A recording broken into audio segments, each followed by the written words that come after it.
Now, carefully arranging your used towels isn't the best thing to do in a hotel. You're just not helping. The general rule is, dump them somewhere like the bathroom floor or in the bathtub. Then the staff can see that they need to change the towels. If you keep them all nice and folded, the staff may just get it wrong and leave them as they are, thinking that they're still fresh. You're on a low-budget trip and you brought along some appliances, so you can cook right there in the hotel. Not a big deal. But if there's only one outlet and you want to boil some eggs in your electric kettle, maybe don't. First, you never know what capacity the outlet has.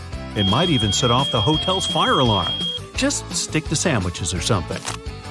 Of course, you can boil water for some ramen noodles, but if you feel like a slice of fresh, crusty toast, never try to make it with an iron. Sounds crazy, but some people have even tried heating up their frozen pizza with a hairdryer. What happened? They ended up having to go look for another hotel and an actual restaurant. Always look for hotels that include breakfast. It's usually way more expensive to have breakfast at a nearby restaurant, plus you most likely wouldn't know where to go. Much better to hit the hotel's breakfast buffet: coffee, cheese, ham, toast, fruit. If you play your cards right, you'd be too full for lunch. Sometimes your hotel room's way bigger than you expected. If there are 2 beds, but you're traveling alone, maybe don't use both of them. That'll just add a bunch of unnecessary work for the hotel staff. Even though room service includes cleaning, it's polite to do some basic tidying up yourself before you leave. Pick up any paper lying around. Wipe up that coffee you spilled on the floor. Don't make the bed though. The staff's going to replace the sheets no matter what. Plus, if you make the bed right after you get up, you're just actually creating a lovely dark environment for tiny dust mites. Yeah, bugs might be a real issue. Even the best hotels with the best staff can be powerless against those little guys. Put your luggage in the bathtub first. It's the cleanest place in the room. Then check the place over for bugs. If you don't see any, start unpacking. So, no bugs. But what about mold? The most common way for mold to get into a hotel room is if you chuck your wet towel on the bed and go out for the day. You might get back to an interesting smelling room. If you're going to be traveling a lot and plan on using the same hotel chain more than once, don't try to trick the hotel into thinking you never drank that soda from the minibar. Yeah, a can of soda might cost you double what you'd pay at the gas station, but you don't want to get put on the hotel's naughty list. This one sounds hilarious, but still, no one should ever be boiling their socks or any other item of clothing in the kettle that comes in the hotel room. Some hotel managers claim to have seen it happen. Just send your clothes off to the hotel's cleaning service people. If you love sleeping on a thick pillow, ask the front desk for an extra one. Don't even think about moving that cushion from the couch. Chances are, it's never really been washed. Saying thank you is always polite, but a nice tip would go down even better. It's not that polite to leave your room service tip on the last day of your stay. Different people might have been cleaning your room, so only tipping the last one is kind of unfair. If you decide to leave your tip on the very last day, leave a note along with it to make sure they share it with their coworkers. You can also tip the parking valets when you drop off and pick up your car. And in general, don't be shy. You can tip a door person, a porter. Those small tips can add up, and they'll be really grateful for any extra cash. Taking reusable items from your hotel room as a souvenir is a big no-no, though it's okay to grab those shampoos, conditioners, lotions, soap, combs, sewing kits. That stuff can save you an emergency. Leave those towels, glasses, and dishes behind for the next guest. If your room has the bathrobe of your dreams, you can always go to the front desk and ask if you can buy one. If you try to take one with you without asking for permission, chances are your credit card is going to be charged for it later. By the way, don't dry hotel towels out on the balcony. If you end up saying goodbye to one of them just because the wind took it away, or was it some shady neighbor, you'll be the one who's going to pay for it. They're just plain white towels, but they can be pretty pricey. Don't be too shy to call down to the front desk and ask for a late checkout. It's probably not a big deal for the hotel, but it might make all the difference to you. Hotels know you might be more likely to choose them again or leave a nice tip if they give you a few extra hours in your room. If they say no, well, at least you tried. One thing you can do to help the staff out when you leave is to air out your room. That small step is one of the most time-consuming things they have to do, and they have to clean the rooms really fast. Just leave the windows open to freshen the room up a bit. If it's really hot outside, you can even leave the air conditioning on. Just don't do both at the same time. Leave the TV remote on the desk, any cutlery on the table, and all the chairs back in their places. It'll save housekeeping a lot of time. They're already in a huge rush. Imagine cleaning hundreds of rooms every single day. Accidents can happen anywhere, and it's okay if you accidentally drop a glass and it breaks. But don't try to get away with it. Give the front desk a call. They probably won't even charge you for such a minor accident. Plus, management might think the housekeeping staff broke it, and they might make them pay for a replacement. Never turn down a chance to join your hotel's reward program. It's usually free, and you can get it after your first stay. If you travel a lot, try to choose those big chain hotels that give you bonuses every time you book. You could get bumped up to a suite, get better Wi-Fi, a free gym pass, or even a free night. Beware of steamy showers. If you accidentally release all that water vapor into your room at the same time, you might trigger the hotel's fire alarm. They keep those things extra sensitive just to be on the safe side. So make sure you keep the door shut next time you steam up the place. If you're traveling with a pet, let the hotel know about it beforehand. Pet policies can differ from one hotel to another, and if you have a more unusual pet, better double check. It might be a pet-friendly hotel, but you probably can't show up with your pet peacock. If they say no, they'll usually be able to tell you about another hotel nearby. Trying to hide your little furry friend isn't the best idea. Dogs can be super noisy, so can cats, so can peacocks. You're going to be looking at a hefty fine if they catch you. Booking etiquette is a bit different now than it used to be. You used to have to confirm your stay at some hotels by writing them a letter. Nowadays, just make sure you have all your booking info handy on your phone. That'll make the front desk people pretty happy. If it's a big hotel, they might have hundreds of people checking in the span of a few hours. The front desk staff are usually super busy managing guests, deliveries, events, emergencies, a random peacock running through the lobby, and so forth. Just a nugget of advice: don't disturb them for every minor question you might have. Check out that booklet that's normally hanging out on the bedside table. The answer is most likely in there. Enjoy your stay. Most airports are equipped with giant kitchens where the food for passengers is prepared for different airlines at once. Since those oh-so-delightful airplane meals must be cooked about 6 to 10 hours prior to the flight, the kitchens have to work 24/7. Besides, the menu for your flight is developed up to a year in advance. This is a common practice for most airlines, because every single ingredient matters and adds to expenses. In fact, American Airlines managed to save $40,000 per year in 1987 after they removed just one olive from every salad they served on their flights. If you have a long layover between flights, going to the nearest hotel to rest might not be the cheapest option. There's a much better trick. Check if the airport or airline sells 24-hour access to the VIP lounge zone.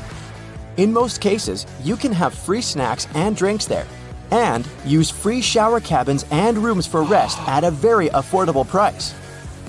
There's an actual term for the first 60 minutes after you check in, the golden hour. It's the time that passengers statistically spend more money in retail and duty-free areas of the airport. And having the most comfortable seats in those areas right in front of the shops is a clever trick to lure you in for shopping. Sitting in a comfy chair while looking at a flashy sign or shopping window can be tempting. If you ever wanted to know what happens to your baggage while you're on board a plane, the short answer is that airport staff don't know once it leaves their territory. And they probably don't really care. Sorry. Baggage is sorted automatically. Scanners scan the barcode and sort the baggage according to its destination. The three main tasks of airport baggage handlers are to move your bags from the check-in area to the gate, to move them from one gate to another when you have a connection, and to move your bags from the plane to the baggage claim area. And that's it. So, if your baggage doesn't move fast enough, it can be late for your connecting flight, or the exact opposite. Your bag gets to your destination before you do because you're stuck at passport control. Another problem can arise if you forget to tear off any old stickers showing a different destination. In this case, the scanner might send your baggage to the wrong country. You arrive at the airport, already anticipating a couple weeks away from work and all your daily troubles. Park your car in the lot and then find out that it's going to cost you a small fortune to leave your car there. Why so much? In fact, airport parking lots are a business just like any other. The land on which they're built, the construction of the lot itself, the maintenance of the whole thing once it's already in operation, all that costs a handsome amount of money. And somebody's got to pay for it, of course. In addition, parking right next to an airport is simply convenient, which adds to the final cost. If you're not ready to dip into your pocket for a piece of extra comfort, better take a cab. Contrails, those white trails airplanes often leave behind them at high altitudes, are easily mistaken for engine exhaust. But most are nothing more than water vapor. During a flight, moisture in the air collects in the engines before being vented with the exhaust. The hot, wet air leaving the engines mixes with the cool, dry air found at high altitudes, resulting in long, thin lines of vapor. Humidity determines when contrails form and how long they remain visible. If it's already humid up there, then there's more water and the contrail is more prominent. And if it's cold, the droplets might turn into ice, staying behind for a much longer time. If someone were able to open the door mid-flight, they would be immediately pulled out of the plane by a sudden change in air pressure. It could also do serious harm to the aircraft. Fortunately, that's almost impossible. The doors on an airliner open inward while the cabin pressure pushes them out from the inside. The difference between internal and external pressure makes it impossible for the door to open. It might seem odd that the flight crew cares whether your window shades are up or down. The main reason is so that the passenger's eyes can adjust to the outside light.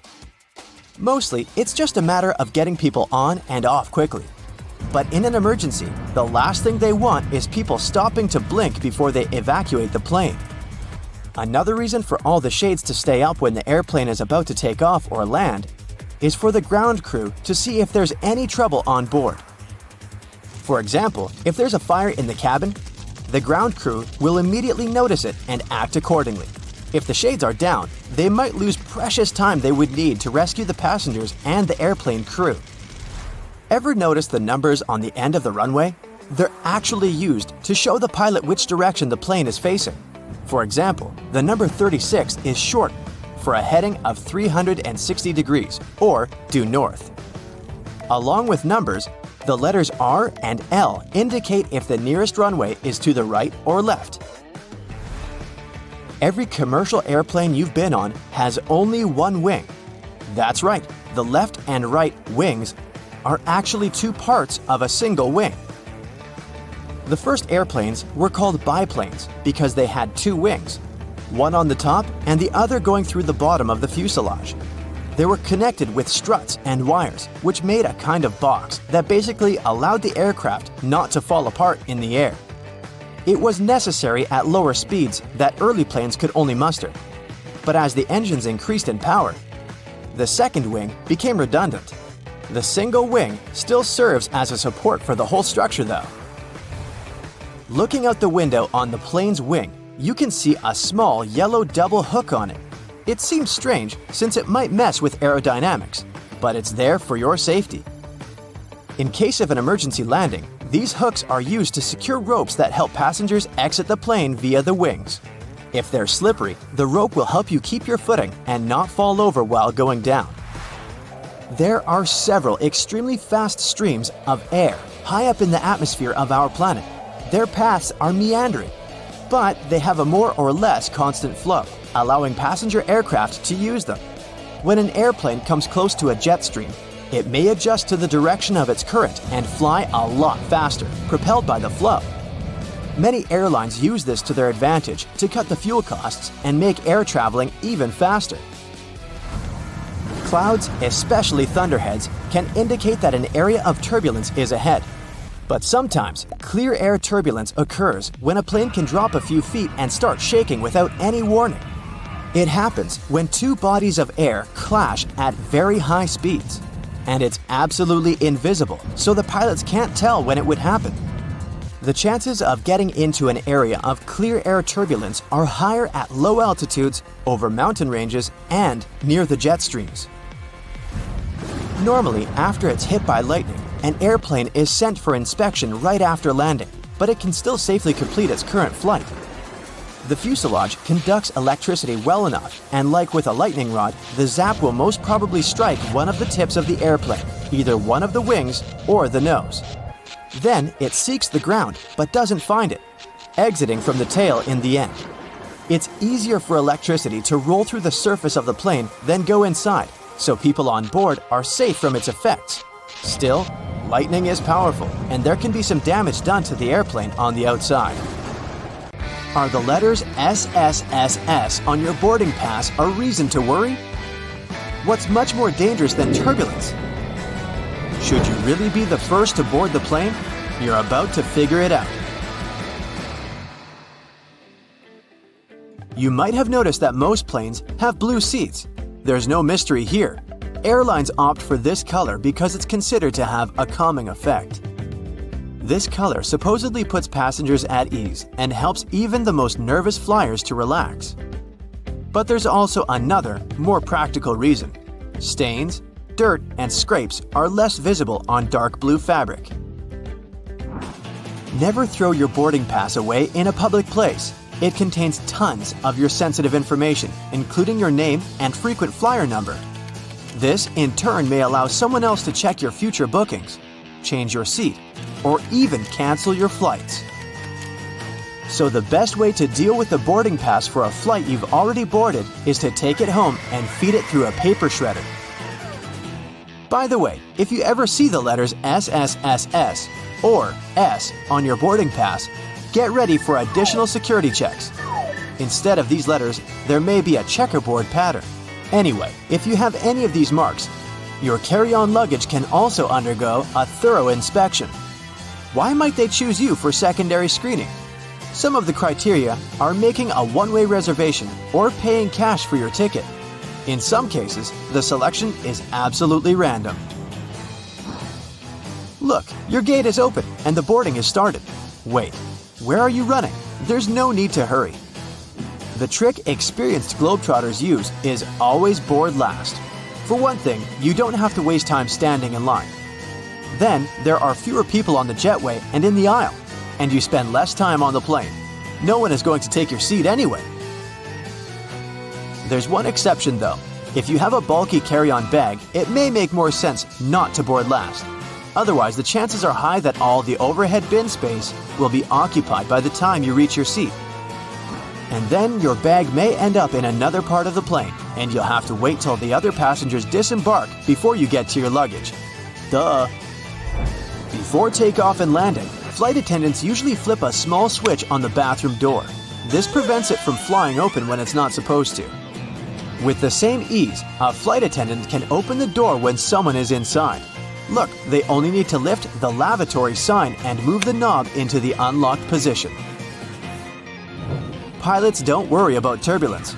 That's because they know that there is a thing way more dangerous than any turbulence. It's an updraft. In most cases, turbulence only drops you a couple of feet down, even though it might feel as if you're falling from the top of the Empire State Building. If the turbulence is strong enough for the pilots to ask flight attendants to sit down, the plane can go 10 to 20 feet down. The most extreme white-knuckle turbulence is super rare. But an updraft is a big air mass, part of a storm or some other weather phenomenon, moving upwards. Pilots don't see updrafts on their radars at night, and when a plane hits one, it feels like driving over a huge speed bump at 500 miles per hour. An updraft is also extremely treacherous because it can push an aircraft upward to dangerous altitudes. Modern planes have a special system that detects other aircraft, mountains, and different solid objects in their path. 10 miles away from another plane, and a voice in the cockpit starts chanting, "Traffic, traffic." 5 miles closer, and the same voice begins to give pilots the directions. Airplanes can operate with one engine, even during takeoff and landing.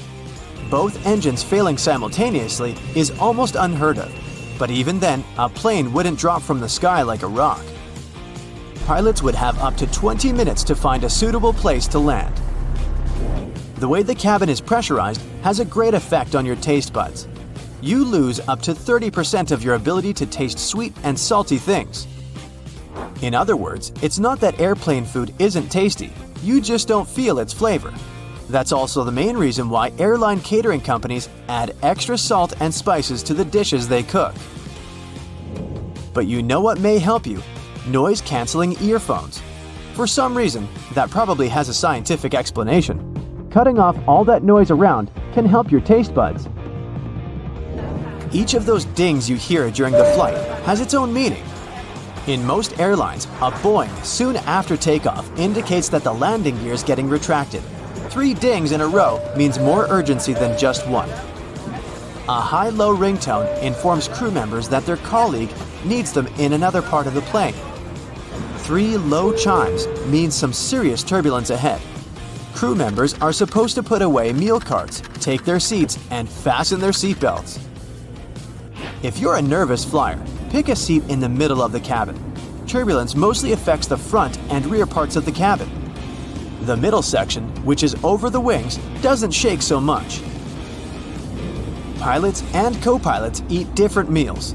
The reason for this precaution is very simple. Imagine both pilots having the same dish and getting food poisoning. In this case, neither of them will be able to control the plane. If they still want to have the same dish and won't agree to have anything else, there's a safety net. Pilots don't have their meals at the same time. If one pilot ate the dish and still feels okay several hours later, the other pilot can brave their meal as well. What would you say when asked about the filthiest place on a plane? Nope, that's not the toilet seat. It's not even in the bathroom.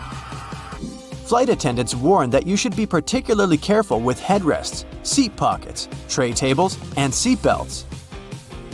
Experiments have shown that 1/3 of all seat belts have yeast and mold on them. Most tray tables are covered with bacteria. Seat pockets are extremely filthy too, but headrests are the dirtiest of them all. In most cases, flight attendants don't have enough time to change or disinfect them in between flights. If your captain announces they're finishing some paperwork, it means they're busy revising the flight itinerary or waiting for the ground staff to prepare the flight logbook. That's a journal that contains the official record of a journey. Some places, especially those flying long distances, have secret bedrooms for crew members to catch some shut-eye. These bedrooms, called crew rest compartments, are located either at the back of the plane or behind the cockpit. Such a compartment can have up to 10 comfortable beds where flight attendants can have a rest. Plane windows are made of super strong plexiglass that can easily cope with high speeds. And the window panes are shaped in a special way so that the high pressure inside the cabin pushes them against the aircraft body. In other words, plane windows are very unlikely to get broken. Once upon a time, plane windows were square, but the pressure built up in the corners of such windows, making them ultimate weak spots. This means that each square window had 4 weak spots. This made them likely to crash under the enormous stress of high altitudes. Luckily, making airplane windows curved solved this problem once and forever. Such a shape distributes the pressure and reduces the likelihood of cracks or any other damage. Planes regularly get struck by lightning, at least once a year or once per 1,000 hours of flight time. These days, it's totally safe. The electric charge simply runs through the aircraft's aluminum shell. It doesn't cause the plane any damage. But did you know that airplanes not only get hit by lightning, but they also trigger it? When an aircraft is flying through a cloud, the friction between its fuselage and the air creates static electricity. Sometimes it can cause lightning. Many airports have carpets at their gate areas. This nicety usually comes with a few other perks: lower ceilings, comfortable seats, and pleasant natural lighting. All this costs more for airports, and carpets are not so easy to clean as hard floors are, but they create a cozy feeling for passengers waiting for their flight, making them more relaxed. Still, it isn't a gesture of goodwill on the part of airports. According to social research, calm passengers are about 7 to 10% more likely to go window shopping and actually buy something in the lounge area or duty-free zone. So, by investing in the passenger's comfort, airports actually increase their own income. If you ever wanted to know what happened to your baggage while you're on board a plane, the short answer is that airport staff don't actually know once it leaves their territory, and they probably really don't care. Sorry. Baggage is sorted automatically. Scanners scan the barcode and sort the baggage according to its destination. The three main tasks of airport baggage handlers are to move your bags from the check-in area to the gate, to move them from one gate to another when you have a connection, and to move your bags from the plane to the baggage claim area. And that's it. So if your luggage doesn't move fast enough, it can be late for your connecting flight, or the exact opposite. Your bag gets to your destination before you do because you're stuck at passport control. Another problem can arise if you forget to tear off any old stickers showing a different destination. In this case, the scanner might send your luggage to the wrong country. Most airports are equipped with giant kitchens where the food for passengers is prepared. These kitchens usually cook food for different airlines at once. And since that oh-so-delightful airplane food must be cooked for about 6 to 10 hours in advance, these kitchens have to work 24/7. And however surprising it might sound, the menu for your flight is developed up to a year in advance. This is a common practice for most airlines because every single ingredient matters and adds to expenses. In fact, one airline managed to save $40,000 after they removed just one olive from every salad they served on their flights. Airport staff sometimes ask passengers to rub their hands on a piece of cloth before putting it into a special machine. It might seem kind of scary, but it's actually harmless. You're simply being checked by a machine called an atomizer. Before their working day starts, employees put samples of dangerous chemicals into the machine. The machine memorizes these smells, and in case a person's hand smells like those chemicals, it alerts airport staff to this danger. You know how it sometimes goes. You come to the security checkpoint, and suddenly, it turns out you have something prohibited to take on board in your carry-on. But don't worry, all the things seized during the pre-flight inspection can be stored at the airport for as long as 3 months. On top of that, you have an opportunity to mail them any address inside the country. Things taken away by security and weren't claimed can also get sold at special auctions and are delivered worldwide. If you have a long layover between flights, going to the nearest hotel to rest might not be the cheapest option. There's a much better trick. Check if the airport or airline sells 24-hour access to the VIP lounge zone. In most cases, you can have free snacks and drinks there and use free shower cabins and rooms for rest at a very affordable price. In multi-terminal airports, search for underground passageways connecting terminals that most people might not know about. For example, at Frankfurt Airport in Germany, there's a walking tunnel between Terminal 1 and Terminal 2 that's mostly used by employees since passengers are simply unaware of its existence. There's an actual term for the first 60 minutes after you clear check-in. The golden hour. It's the time that passengers statistically spend more money in retail and duty-free areas of the airport.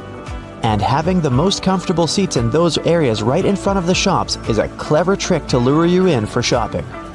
Let's admit, sitting in front of a comfy chair while looking at a flashy sign or shopping window can be tempting, and that's exactly what the airports want you to feel.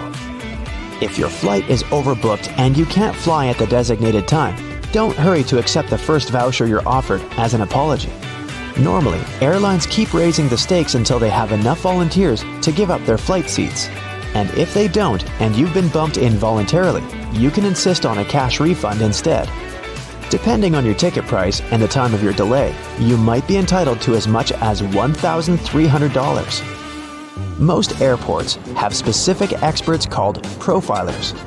These people practice what's called SPOT, or the screening passengers by observation technique. They carefully analyze facial expressions, gestures, and behavior in order to detect suspicious people. Their job is to notice the nonverbal signs of anxiety, such as people licking their lips, itching, or looking around a lot. If a profiler notices a person acting in a weird or off way, they can invite them for an inspection, where they can talk to a person to find out more about them. Profilers work in both the main halls and in passport control. The typical question they ask is, "What's the purpose of your visit?" Then they check the person's reaction to this inquiry. No matter how reserved a passenger is, if they have something to hide, TSA officers will find out, thanks to the tiniest cues in people's behavior. Before your luggage even gets on the plane, it goes through 5 security levels, and one of them, besides scanning the contents, includes being checked by a special dog that can sniff out dangerous chemicals. It's a well-known fact that a dog's nose is much stronger than that of any human. In fact, dogs distinguish smells from 10,000 to 100,000 times better than people do. No wonder airports take advantage of this super sense for security and regularly use these sniffer dogs to detect suspicious substances. What's really cool is that you can't even distinguish a detection dog from its civilian siblings. Unlike police dogs, the ones working at airports aren't trained to frighten or intimidate people. The most popular sniffer breeds are golden retrievers, labs, and German short-haired pointers. Charging your phone at a specifically designated spot can look convenient, but it's not really safe. If the charging station only allows you to plug in your cord, you might get malware installed on your phone with you none the wiser. The only safe way to charge your phone or tablet is to find an electric socket and use it with your own charger. Same goes for free airport Wi-Fi, apart from the airports requiring you to authenticate yourself more often than not. Someone can easily access your data while you're using an unprotected Wi-Fi hotspot. It's safer to use your mobile data, but if you absolutely have to use the airport's Wi-Fi, best clear or encrypt all your important data on your device. It might be exasperating to take your laptop out of your carry-on at the security check every single time. But the airport staff need to have a clear look at your device to make sure nothing is concealed inside.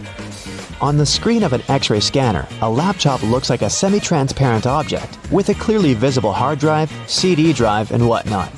But security officers can't see what's behind some of those parts. For example, a dense and rather large battery. People tend to choose the closest security line to them. If that line turns out to be super crowded, just look around after ID and ticket check. You may see another checkpoint with much fewer people. Some checkpoints at the airport are situated at the far edges of the terminal, and that's why passengers fail to notice them. Applying for a TSA pre-check can be a great time saver for traveling in and out of the US. Being a member of this program has some great perks. First, getting through security and passport control happens faster. If you're a pre-check traveler, you won't have to take off your shoes or remove your belt, and forget about placing your stuff like liquids and laptops in special bins. If you aren't flying to or from the US, then you can look up similar services available in your country. If you're flying economy class but don't like it, who does? Check in online and check out the seating options about 4 days before your flight. It's about that time that airlines typically start upgrading seats, and you might get an upgrade to business class for a small fee or even sometimes for free. You can also ask for an upgrade when you're already at the airport. Most people forget about this opportunity or simply don't care, so you might just get lucky. When it's too cold outside, airplanes often get delayed, or in extreme cases, even cancelled altogether. First of all, if it snows heavily, such conditions drastically decrease visibility, making it unsafe to taxi and take off. During a blizzard, flight control may command the aircraft to stay on the ground and wait until the snowstorm subsides. Ice on the runway is another reason. An airplane's landing gear are nothing like a car's wheels, and they can't be equipped with studs to avoid skidding. But even if they were, a plane needs to develop speeds on the ground that are much higher than on an average road to take off successfully. If the runway is slippery with ice, the airplane can slide off it easily. Things like this actually happened in the past. For example, in January 2014, the JFK airport in New York was shut down after a plane skidded off the runway and into the snow. Luckily, no one was injured, but the airport staff had to dig the aircraft out of the snow, and even the local police joined the efforts. Same story with landing, which is even trickier in freezing conditions because a plane is in much less of a controlled environment and traveling at even greater speeds. What's more, while an airplane that's about to take off and skidding will probably get into an open area and stop there, one that's about to land could end up crashing into the airport's infrastructure. Needless to say, that's way more dangerous for everyone. Freezing weather conditions can also cause frost and ice sheets to build up on the plane itself. Airplanes are carefully engineered, and any tampering with their structure may cause huge trouble. As experienced pilots say, even a thin crust of ice over the wings of a plane can mess with their delicate design and destroy lift. Planes can be de-iced though. The airport staff usually spray them with a special solution that doesn't let the ice build up on the aircraft's skin. But back to the runway.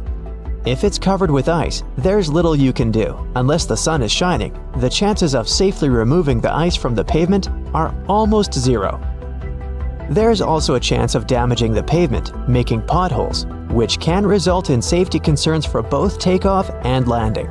Imagine driving over a pothole in a car at full speed. Pretty unpleasant. And now multiply it by about 1,000, because a plane is much heavier than a car, and don't forget that the landing gear is not exactly there for driving. Jet fuel and the equipment that pumps it can freeze too if the temperature is too low.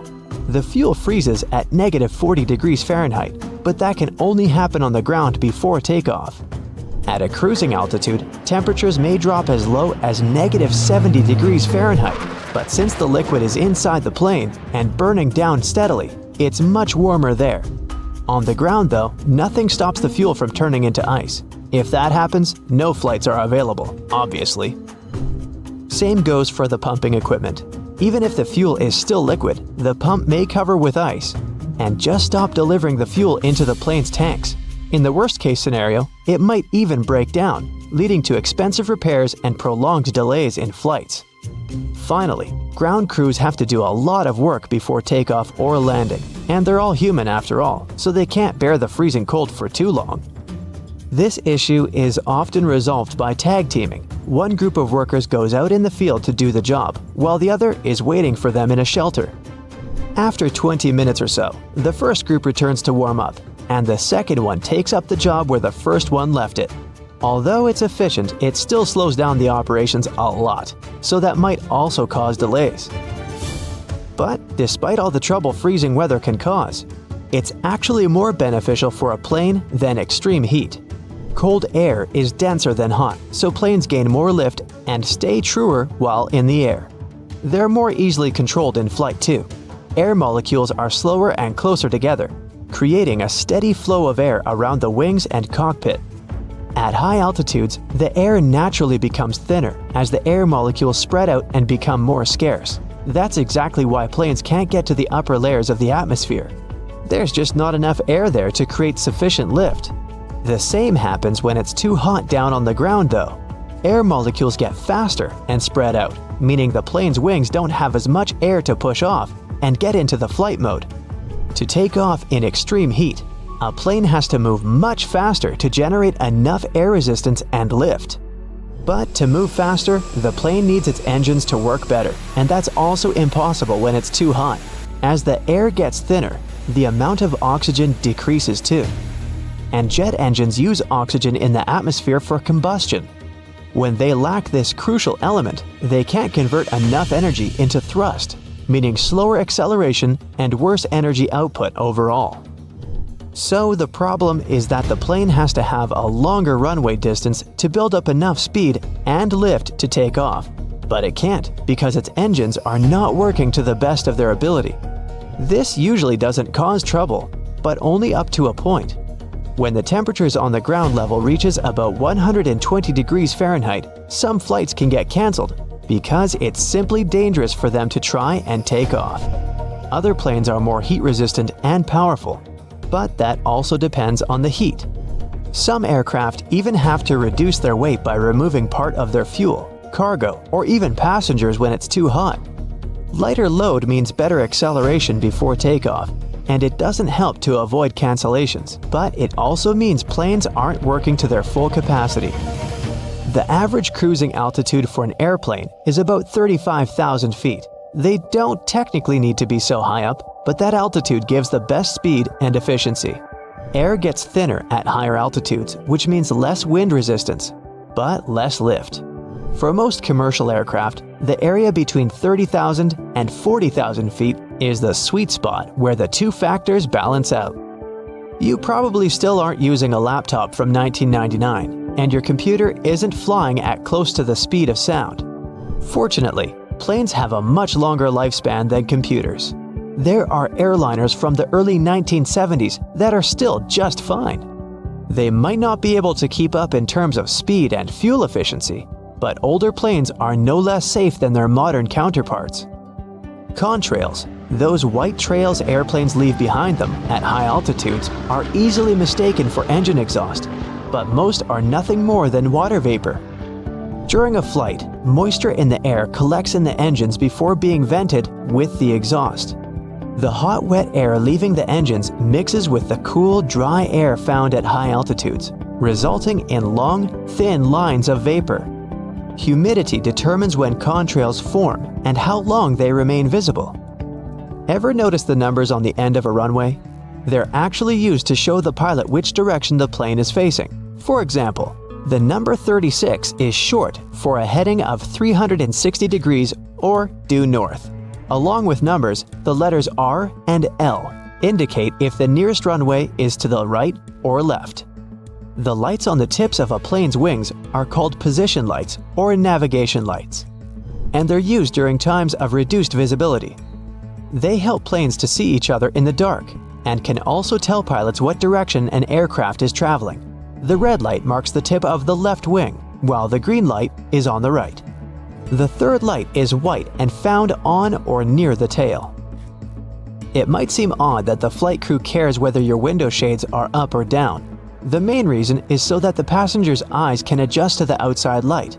Mostly, it's just a matter of getting people on and off quickly. But in an emergency, the last thing they want is people stopping to blink before they evacuate the plane.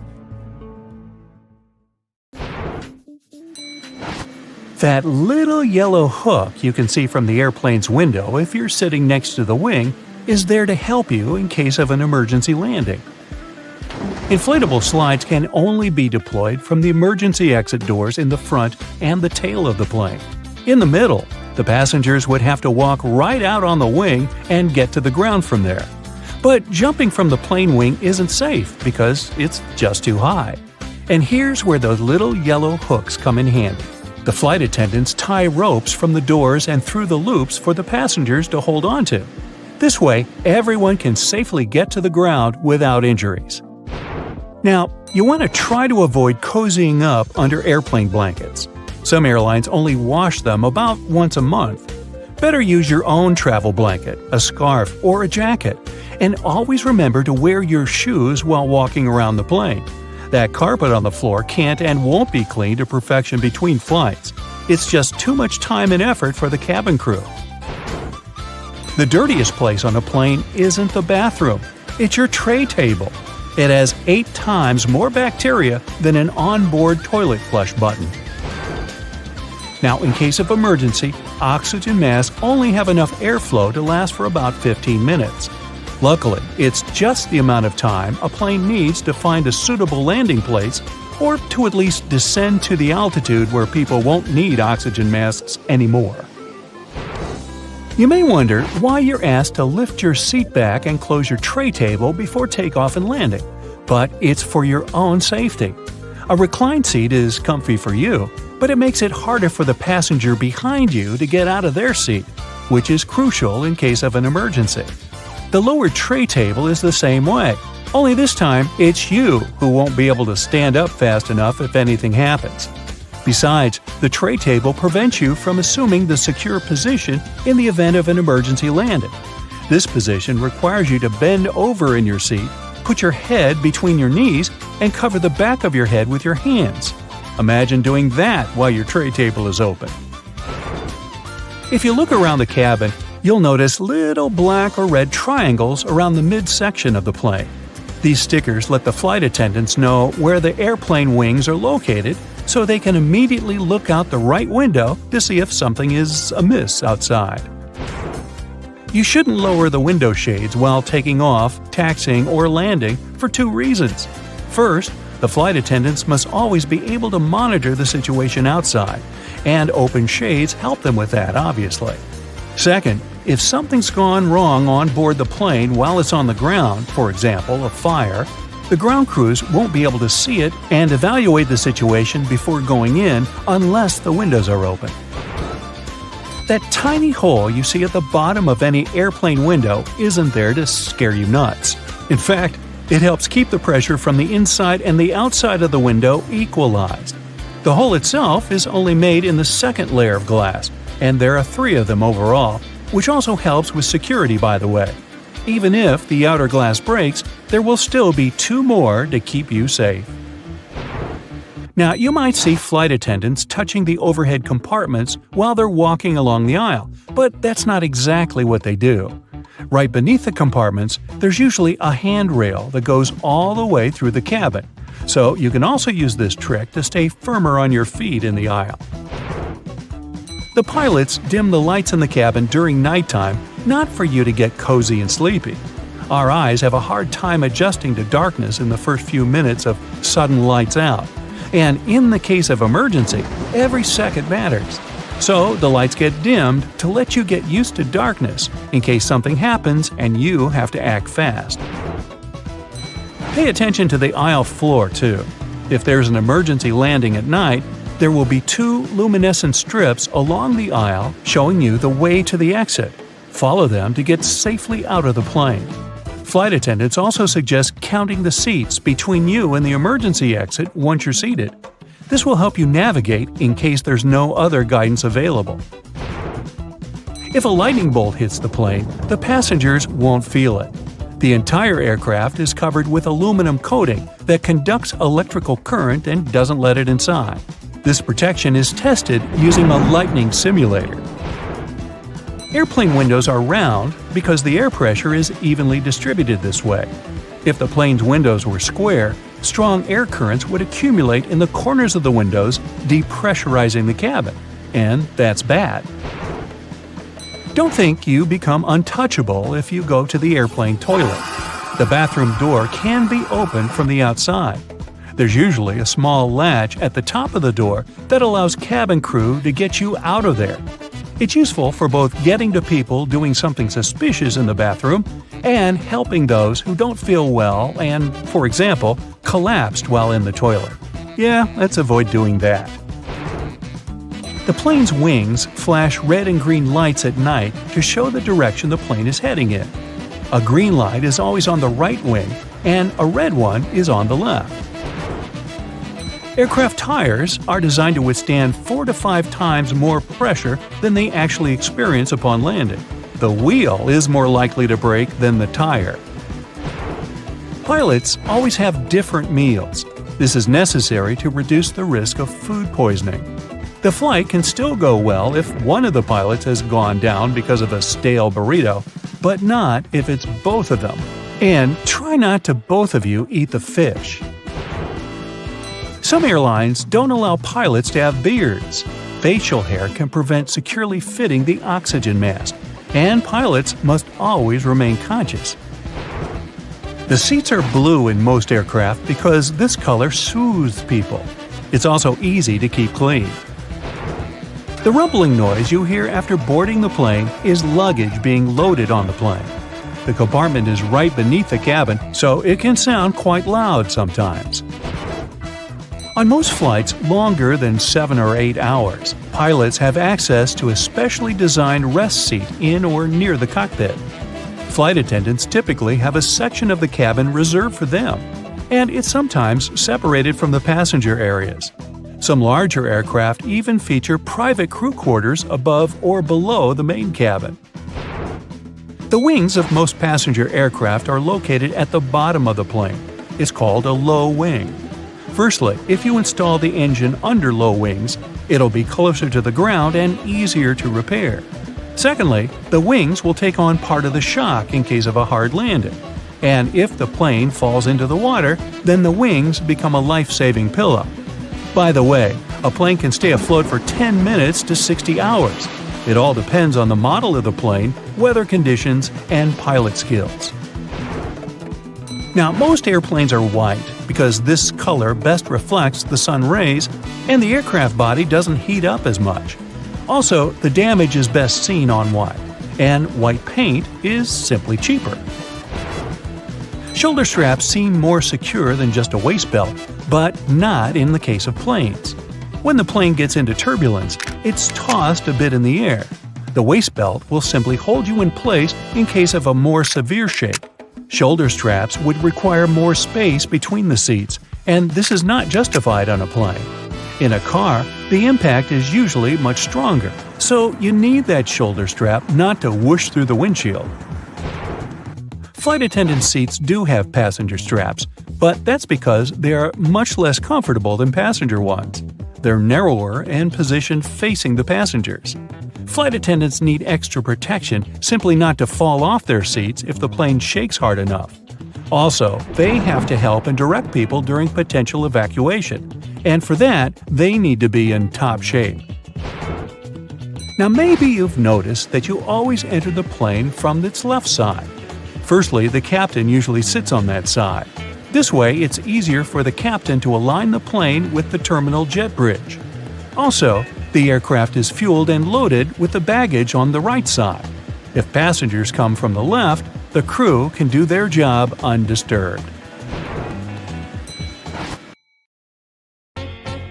Have you ever noticed that one of the flight attendants hides their hands behind their back when you enter the plane? Are they crossing their fingers for a safe takeoff? Nah. At this moment, they're counting the passengers as they board. They have a special little counter for this. There are lots of stories about how bad airplane food is. In fact, it's not that bad. It's your sense of taste that's on the fritz because of the dry air. It dries your mouth out of all its saliva and dulls your sense of smell, which helps to feel 80% of what you taste. So, airline companies add more spices into the food so you can feel the taste. Seatbelts are located on the stomach because of the turbulence. When that happens, the plane sort of jumps up and down. Your waist belt holds you so that you don't crash into the ceiling of the aircraft. The shoulder seat belts in the car protect against horizontal collisions. By the way, flight attendants also have shoulder seat belts. It's because they always sit facing the passengers to keep order. While all passengers are flying face forward, the cabin crew sits backward. If the plane goes forward sharply, passengers get pushed into seats, and the flight attendants are held by shoulder and waist belts. Even if lightning strikes a plane, the passengers won't feel it. The entire aircraft is covered with an aluminum layer that conducts electric current without passing it inside the plane. Good thing. And all electronics and fuel tanks are equipped with additional protection. Before any plane is released from the factory, all this protection is tested by simulating lightning. Many passengers get a headache during the flight, especially right after takeoff. This happens because you're getting up to an altitude higher than Mount Everest in about 10 minutes. The air up there is thin. Your brain gets less oxygen. By the way, chewing gum or candies can help. Now, the main reason why the seats on the plane are so uncomfortable is profit. Airlines want to make more money, so they try to fit as many passengers on the plane as possible. Because of this, there's so little space between the seats. 2 additional rows in the cabin provide 12 new passengers. Also, companies make airplane seats lighter to spend less fuel. Seats become smaller and less comfortable. You can feel cold inside a plane, but when the plane is flying at high altitudes, the conditions resemble those in the Sahara Desert. It's all because of very low humidity. Every hour of flight, your body loses a lot of liquid. Stay hydrated, but only choose bottled water. Many companies don't show movies because they can make passengers too sad or emotional. Even if a movie doesn't have a dramatic story with incredible characters, it can still be heartbreaking for passengers. The thing is that our body experiences stress, and we take everything close to heart because of the lower oxygen levels. Also, we're sitting in seats at a high altitude and very far from home. Our brain realizes we're out of control of the situation. This feeling of helplessness can throw a person's emotions out of whack. So, companies only show positive movies and comedies. Some passengers say they feel like they can't think straight during the flight. This happens because of a lack of oxygen, so your mind isn't in top form. Well, better not do any important tasks or make any important decisions. Your corneas are the one part of your body that doesn't have a blood supply. The only way they get oxygen is from the air. So, worsened eyesight and dry eyes are common problems on airplanes. The best solution here is to take with you eye drops along with gum. That worsened vision is the first reason the crew dims the lights and asks you to open the windows during nighttime takeoffs and landings. Your eyes need to be adjusted to the dimness in case of an emergency. The second reason is the plane crew needs to be able to see out the window. There's a theory that hair grows faster during the flight. Some people notice that little stubble appears on their faces after the flight, even if they shaved a few hours before they got on the plane. Anyway, this theory is not confirmed. Some say the cabin pressure, lower temperature, or even heightened stress levels can accelerate hair growth. If you experience stress and get nervous right after you step on the plane, your best solution can be a little training. Go to the gym or make a set of squats before boarding to prevent stress. Also, a good workout compensates for the hours you spend sitting still. Airlines lose and send in the wrong direction several million lost bags a year. Almost half of the lost luggage is lost because of transfer issues. They may not deliver your suitcase just because of lack of time. A plane can fly away before loaders put your luggage there. When this happens, they might carry these bags to another flight. And when your bag goes to the wrong place, it can be taken by other passengers accidentally. If you want to find your lost luggage quickly, take a photo of it in advance and then show it to the airport workers. You can also buy a special GPS tracker and put it in your suitcase. It works for 6 days, and you can use your phone to locate your luggage wherever it is. Airport staff take unclaimed luggage to a special center. If the owner doesn't show up within 3 months, the things inside the bags will be put up for sale in specialized stores. There, you can find clothes, jewelry, and electronic devices.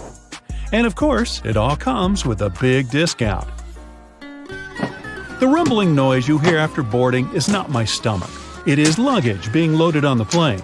The compartment is right under the cabin of the aircraft, so it sounds quite loud. Aircraft tires can withstand pressure 4 to 5 times more than a plane actually gives them during landing. The metal wheel is more likely to break than the tire. Pilots also have different meals. This is necessary to reduce the risk of food poisoning. The flight can go well even if one of the pilot feels bad because of a stale burrito. If 2 pilots ate the same burritos, they could lead to problems. Oxygen masks drop down when the air pressure changes. At a certain height, there can be less air in the cabin. To prevent passengers from feeling this, they should put on oxygen masks. When pilots descend to a safe altitude, you can breathe without the mask again. By the way, masks only have oxygen for 15 minutes. This is enough for the pilots to descend to a safe altitude on which passengers can breathe. The wings of most passenger planes are located at the bottom of the plane. It's built this way because of the engine. It should be installed under low wings because it's closer to the ground and easier to repair. Another reason is that the wing should take a big part of the blow during a bad landing. And if the plane falls into the water, then the wings become a life-saving pillow. Fuel tanks installed in the wings are empty after the flight, and it helps to stay on the water too.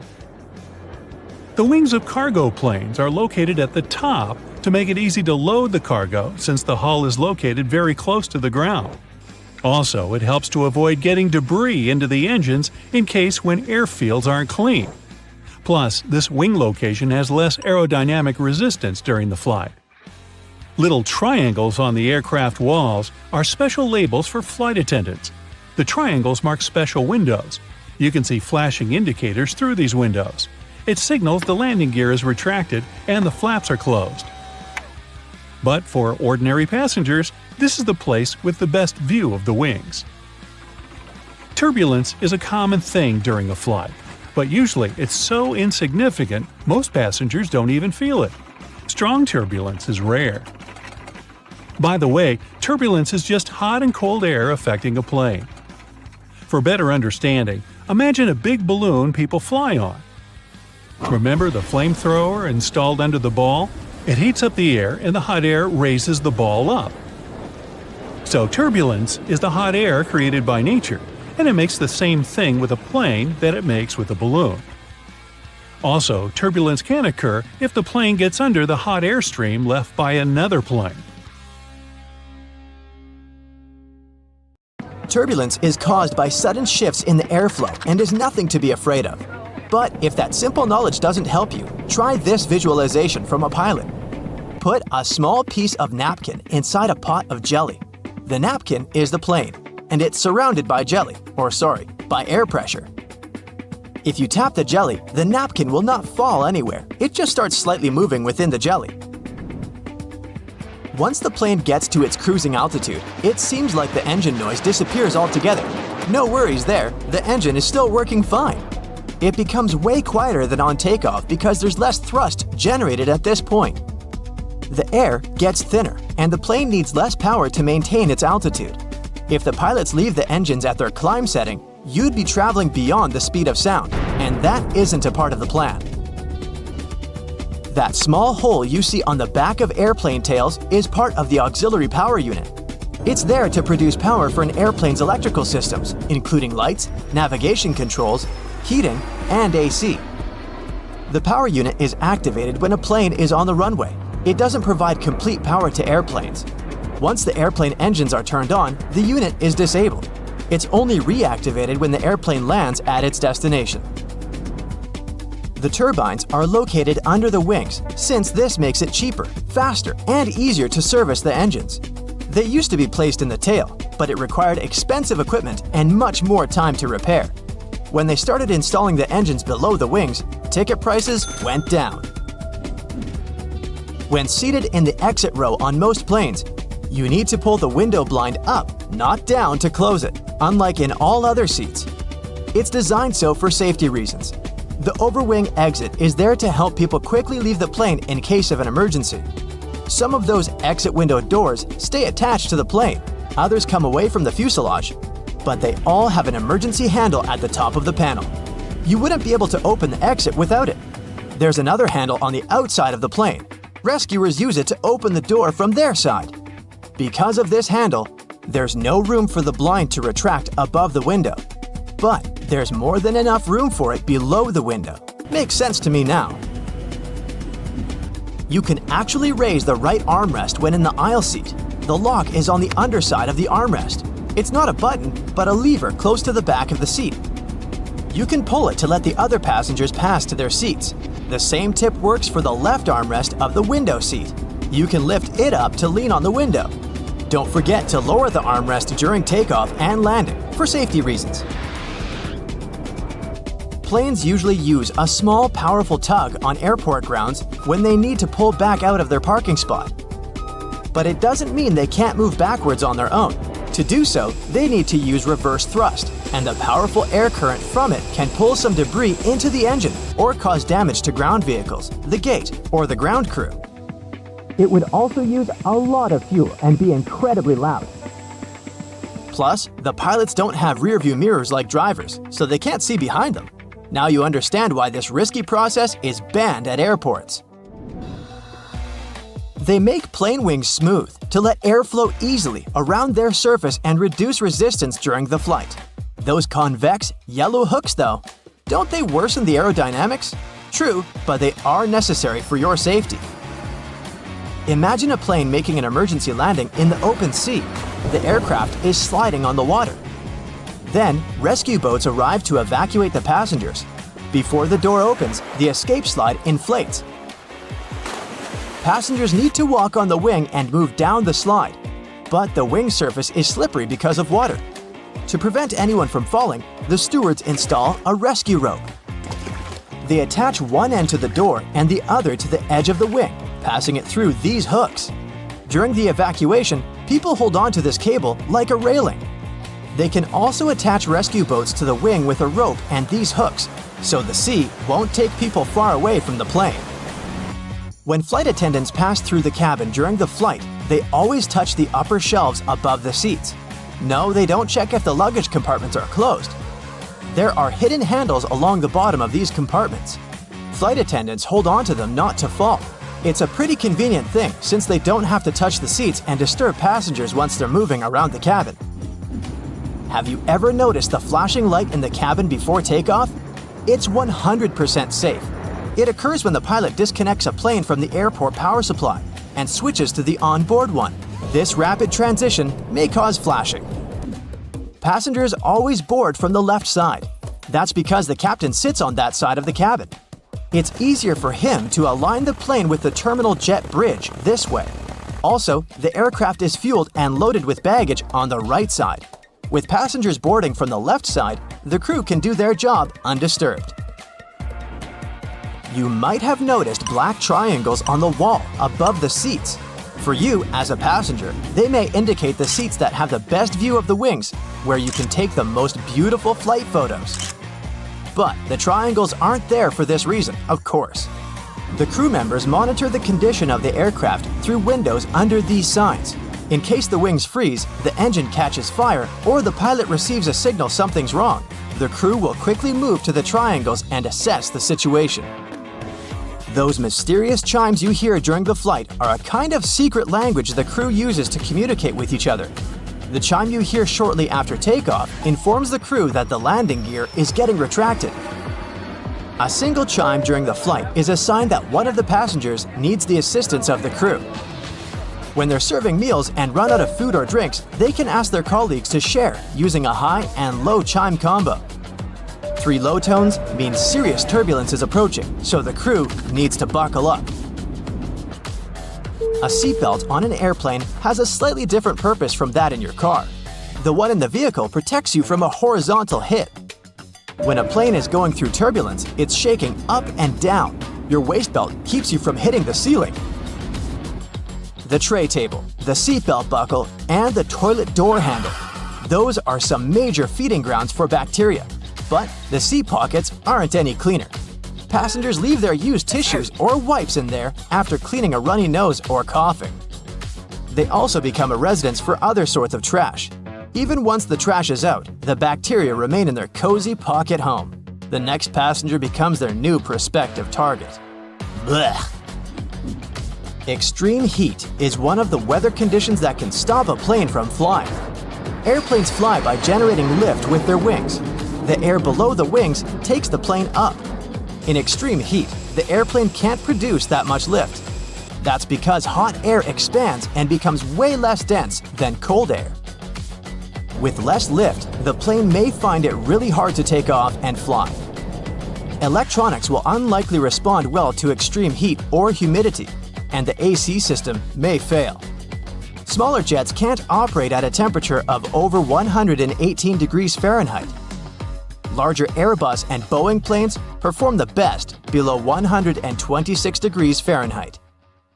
Now, flying has long become routine for many people, but even frequent flyers sometimes don't know about things you should never do on a plane. Ooh. No bare feet on a plane. It's one of the biggest no-nos of air travel. Even if we omit the topic of unpleasant odors, the airplane floor is extremely filthy. People with contagious foot problems might have been walking the aisles barefoot before you. There's likely to be a lot of dirt left after previous passengers. And don't even get me started on the floor in the lavatories. Ew. If your feet need some freedom, Take off your shoes, but at least wear your socks, or bring along a pair of light slippers. Keep in mind that the pressurized air in the passenger cabin is just as dry as it is in the Sahara Desert, with only about 20% humidity. That's why your skin may feel discomfort after a flight. But wouldn't it make more sense to install several humidifiers that could add some moisture? But this extra load would cost airlines lots of money. Plus, the plane's airframe is mostly made of aluminum and other metals, and humid air could lead to corrosion. So, don't forget to bring a moisturizer and use it during the flight. Always secure your tray table as soon as the plane starts moving on the tarmac, and never lower it during the takeoff and landing. It's a security measure, which ensures that you and the other passengers will have a clear pathway in case of an emergency evacuation. Also, keep your seat in an upright position during takeoff and landing. First of all, a reclined seat can seriously slow down an emergency evacuation, since it will block a person sitting behind. What's more, the more backward you're leaning, the harder it is to get into the brace position during an emergency landing. Now try to avoid snoozing during or right after takeoff and landing. For one thing, it's not the best thing for your health. The main problem is that the air pressure inside the cabin changes very quickly during these phases of the flight. This, in turn, affects the air pressure in your ears. It's important to be alert during this time to relax and open up your ears, for example by yawning or swallowing frequency. Chewing gum works for me. If you're sleeping, you can't do this, which can lead to permanent damage. And of course, there's a safety issue. Most accidents happen during takeoff and landing. If you're sleeping during these stages, you might not be alert and conscious enough if an emergency happens. Now, this next recommendation comes from the EPA, the Environmental Protection Agency. According to them, you might want to skip on hot drinks on a plane. The water used to make tea or coffee doesn't come from bottles, it's regular tap water. And water tanks on airplanes are often old and full of bacteria. In 2004, there was a study which found that more than 12% of water samples contained harmful bacteria. But if you still decide to have a cup of hot beverage on a plane, never pour coffee or tea on your own. Flight attendants are trained to handle this task in crowded aisles of a moving airplane and won't accidentally burn you or other passengers. Now, it's probably better if you don't order Coke on a plane. The cabin pressure, so low up in the air, causes a lot of foam. For apparent reasons, flight attendants don't want to serve you a cup filled with froth. That's why they'll fill only half the cup, then wait for the bubbles to settle, and then finish pouring. That can take ages. Keep your air vent open. This way you'll minimize the spread of germs. Planes have high-quality air filters. They'll catch up to 99% of all airborne germs, so you should be safe there. But make sure to wipe that tray table. With 8 times more bacteria than the toilet flush button, it's the dirtiest place on board. Another thing you should avoid is leaning your head on the window if you have a window seat. You never know who occupied your seat before you, and, in any case, the glass is likely to be covered with germs. Say no to backless sandals and high heels on a flight. I do. There are very serious safety reasons for such a request. The first is that both these types of footwear make it very difficult to evacuate the aircraft fast. If you wear high heels, you will anyway have to leave them behind in case the crew is using emergency slides during an evacuation. The heels are very likely to damage the slide, so off they go. Now ask yourself, do you really fancy running away from the airplane barefoot? I'll answer that for you. Nope. Instead, wear sturdy shoes with a solid sole. In this case, you won't find yourself standing on the hot tarmac or in the weeds without any footwear at all. Don't stuff heavy objects into overhead compartments. Your things may not stay inside during severe turbulence, and while falling out, they will injure you and other passengers. Ow! That's why if it feels difficult to lift something into the overhead compartment, better put it under the seat in front of you or elsewhere. Now, don't blame the pilots for the hard landing. When you experience it in bad weather, it might be intentional. If the runway is covered with water or snow, the plane has to touch down hard in order to break the water layer and prevent aquaplaning.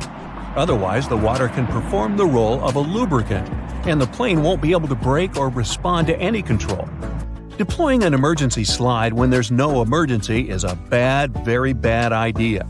It can cause hour-long delays and cost airlines thousands of dollars to pack the undamaged slide back into its container. Why would someone do it? Apparently, some think it'll help them get off the plane faster. Well, they're an idiot. Don't be one yourself. Just keep in mind that it doesn't work this way. Don't ignore the instructions of the cabin crew to open window shades during takeoff and landing. This way, flight attendants can see what's happening outside, assess the situation, and act fast, organizing the evacuation. For example, if there's a fire outside one exit, they will redirect passengers toward another door. Avoid carrying spray deodorants or shaving cream in your carry-on baggage. Both these things tend to explode mid-flight and therefore aren't allowed on board the airplane. A much better idea is to choose stick deodorants. You also mustn't keep power banks in your checked luggage, and if you want to bring one on board, its capacity shouldn't be more than 20,000 milliamps. Besides, you shouldn't use them during the flight since they might catch fire. In general, lithium batteries are safe to use, but since they're high energy, they can catch fire if they're not treated with care, misused, or if there's a manufacturing fault. Such batteries have been the cause of quite a few fires on board airplanes, as well as during ground handling. Do not worry about airport scanners, they won't harm your health. Otherwise, airport employees wouldn't be able to stay near them without special clothing. Even when you're passing by a baggage scanner, the risk is minimal. And the last one, don't act like a jerk on board. Behave yourself. I know you will. Also, never try to land a plane on your own. Nah, don't laugh, I'm not kidding. In movies, they often show us that something happens to the pilots and they can't land the plane. And that's when the main character, a very skillful person, starts their game. Unfortunately, it's close to impossible to do it in real life. Even if a person is a genius, is fond of computer simulators that match the real model of an aircraft 100%, and is ready to follow all the instructions from the ground, they're likely to fail due to one simple aspect: stress. It is true that there have been cases throughout history when amateurs landed smallish private planes after the incapacitation of a pilot. However, there has never been a case of a non-professional pilot landing a commercial passenger airplane. It's only in the movies. You can easily remove Post-it notes because their adhesive is not even. Sticky notes feature a plastic adhesive. It's spread out in blobs across that sticky part of the paper. When you slap a Post-it onto a bulletin board, not all the blobs, that are technically called microcapsules, will actually touch the surface to keep the paper stuck there. You can easily unstick it. And then, when you want to reattach it to something else, those blobs of glue that are left unused will take over the role of the adhesive. Eventually, you'll use all the capsules of glue, or they'll simply get clogged with dirt. So, the note won't stick anymore. It's very satisfying to chew gum because it's made of rubber. Gum from before had an elastic texture because of something called chicle, a natural type of latex rubber. Now you can chew your bubble gum easily because it's made of synthetic rubber. Some of these are used in car tires too, while others are used in Elmer's glue because they mimic the effect of chicle. Office buildings are a bit taller during the night. When the employees are finished with work, they all go home. Tall office buildings get slightly taller. For example, a 1,300-foot tall skyscraper will shrink about 0.03 inches under the weight of 50,000 people inside, assuming they're all an average weight. You could actually heat your house with just 70 people. If you've ever been trapped in a small crowded room, you know people give off body heat. So you'd need about 70 people in motion to warm up your home in the winter using just their body heat. Or maybe 140 people standing still, if you consider the house uses 4 electrical storage heaters and humans radiate approximately 100 to 200 watts of heat in normal conditions. Why does glass break so easily? It's because its atoms are not very tightly arranged. Unlike other solid material like metal, glass is made up of amorphous, which basically means structureless, loosely packed and randomly arranged atoms. These atoms can't rearrange themselves that quickly to retain a firm structure, so glass collapses and fragments shatter everywhere. Do you know why airplane passenger windows are mostly below eye level? Aircraft are way cheaper, stronger, and easier to build without windows, but they're there because many people like the view. particularly about 100 years ago when flights were often conducted at low altitudes. Also, if some passengers are feeling sick, looking out the window can help them reconnect their sense of balance, as their eyes are continually reporting what's going on around them. Windows in this position also help distribute the load around them more evenly. The floor of the cabin where people sit isn't all the way at the bottom of the aircraft, which is why windows end up being quite low compared to both the overall volume of the cabin itself and the eye level of the passengers sitting down. Water feels colder than air at the same temperature because it's denser. Because of that, your body loses heat 25 times faster while surrounded by water than it would if it was surrounded by air that was the same temperature. Since it's so dense, water has a high heat capacity, which means it takes a lot of heat to raise its temperature just a little bit. Water is good at both retaining heat and cold. That's why the ocean is way cooler than land, and at the same time, the hot soup stays hot for a long time. Water is also a pretty good conductor, which means it effectively transfers either heat or cold to the human body. Have you ever wondered why water cleans so well? It's because of its asymmetrical molecules. They are made of two hydrogen atoms stuck to a single oxygen atom, which means they're triangular. That's why they have a slightly different charge on their different sides, similar to a magnet. The oxygen end of the molecule is slightly negative, while the hydrogen is slightly positive. Because of this feature, water is great at sticking to other molecules. So when you want to wash away dirt, water molecules will stick to the dirt. They'll pull it away from the surface the dirt was on, no matter what it is. This is why water has surface tension. It's capable of sticking to itself too. House cats share some similarities with big wild cats, but one of the things that sets them apart is their vocalization. The majority of large cats, like tigers and lions, will roar loudly so everyone knows they're coming to defend their territory. But with house cats, most of the time, you'll just hear purrs and meows. That's because of the physiology of their throat and voice box, which helps create these feline vocalizations. So a cat can either roar or purr, but no cat can do both. Bobcats, cougars, house cats, cheetahs, they purr. Purring is specific because a cat creates it when it breathes in and when it breathes out. Roaring has evolved in a particular lineage of big cats, which includes tigers, lions, jaguars, and leopards, except the snow leopard, who lost this ability. They are capable of roaring because of the bendy bones in their throat. Mammals have their voice box in the throat, where air passing by its structures produces sounds. The vocal cords in the hyoid bones are the two main parts of the larynx that create different vocalizations in cats.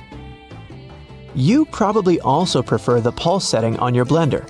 And why wouldn't you? It just works better, and that's because of turbulence.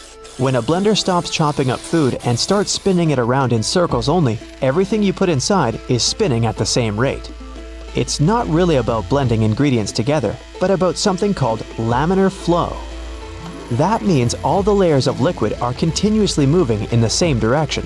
When you use the pulse function, your blender adds turbulence, so the fruit chunks are not just rolling around the sides of the blender, but they are falling into the center, which is when it's easier to blend them. So you'd like to open your window during a warm spring or summer day. It's so nice to hear the birds singing, and even when you come back an hour later, you'll probably still hear them singing the same song. They're hard workers, and the males are most likely guarding their territory and trying to attract a female. And other animals have their own tactics.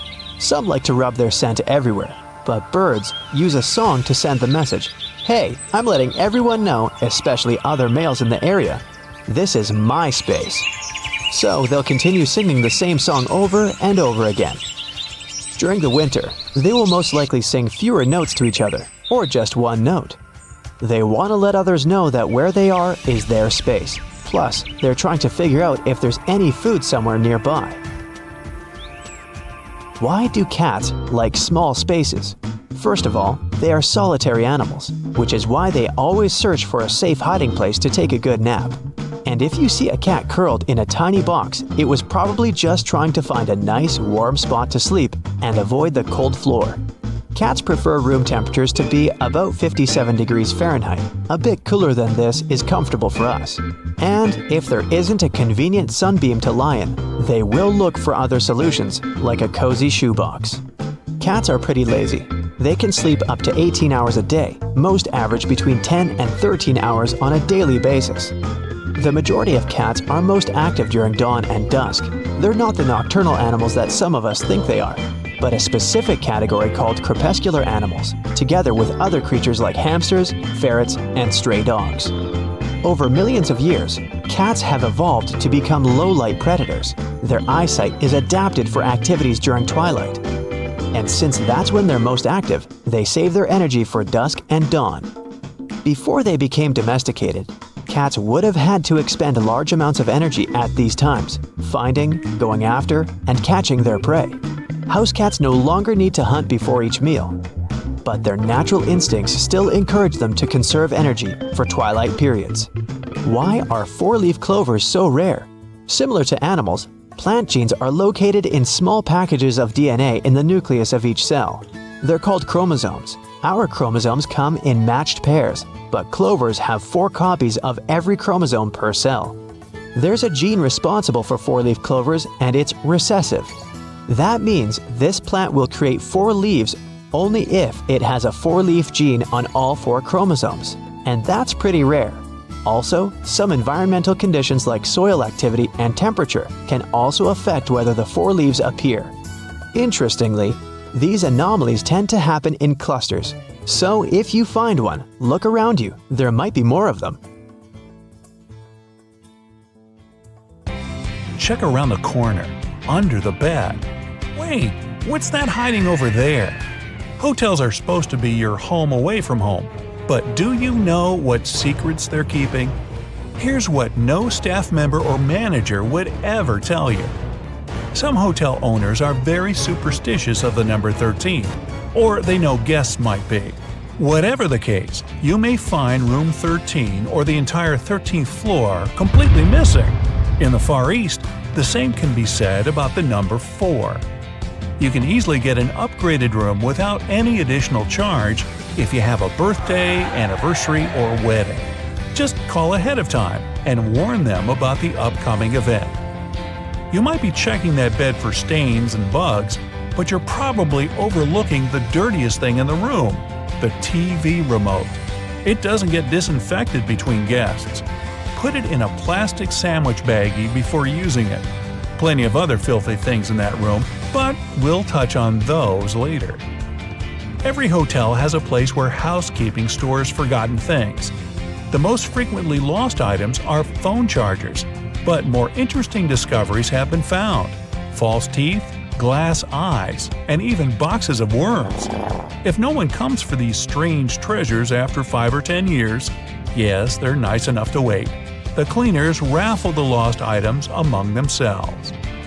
Some luxury ones may have hidden cameras built in for safety reasons.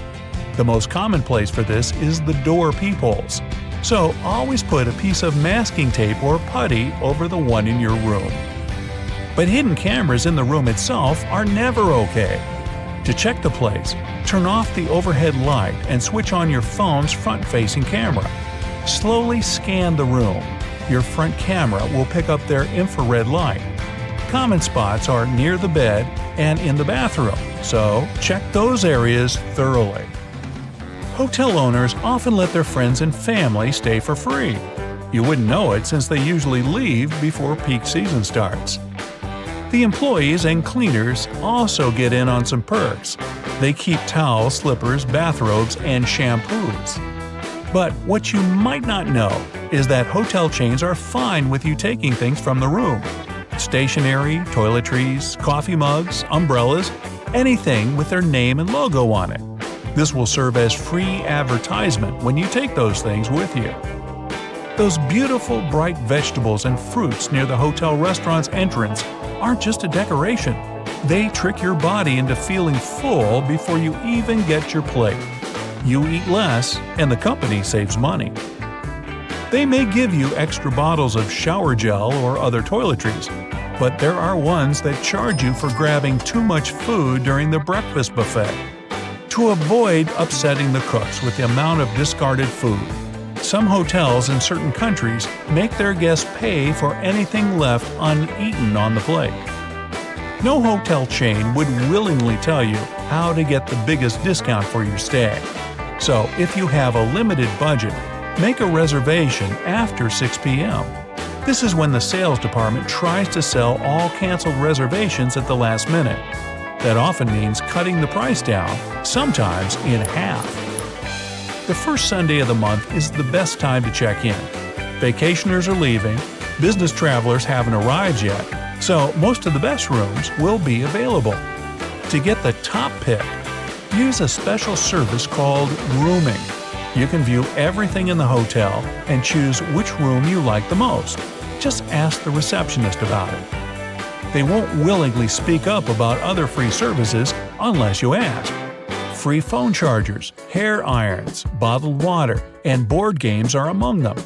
They can also order a transfer for you, book concert or theater tickets, and wake you up at a specified time. Hotels can refuse you at check-in, even if you've paid for a booking in advance. They can cancel your reservation if you don't show up before 6 p.m. If something's holding you up on your way, call and let them know in advance. Even if you arrive on time, you can still be denied a room. It usually happens when the hotel is overbooked. In that case, they might redirect you to a different one. Even more surprising, the chances of this happening depend on who you are. Young single men, couples, and groups of friends will usually get the boot before a family or a single older woman. It's because the first group is usually more flexible about the unexpected move. Before you pounce on that minibar, better check to see if those drinks are sealed. Hotel workers say they've had cases where guests finished all the provided beverages and then filled the bottles up with tap water to avoid paying for them. Shh, you didn't hear it from me. Large chains often have their own special transport for meeting important guests or getting around town. Their own taxis are usually cheaper than city ones. So if you want to save some money, check the cost of their transport at the reception.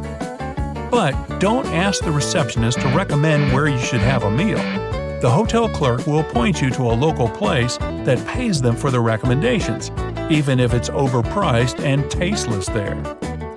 Guests don't really pay for the room itself, but for the hotel's location. Proximity to the airport, the beach, downtown, and famous sites will cost you an additional amount. Yes, even if it doesn't have any stars at all and the conditions inside aren't great. Think twice before handing over your keys for valet parking. There have been cases when hotel workers took an expensive car for a joyride and even filmed it. My car? No. A famous person could be staying in the room right next to you. Nobody would know it since they get to use made-up names to conceal their identity. For the rest of us common folk, that's not allowed. You requested a single room with a big bed and a nice view of the beach. What you got? A room with 2 small beds and a lovely view of a brick wall. It happens all the time.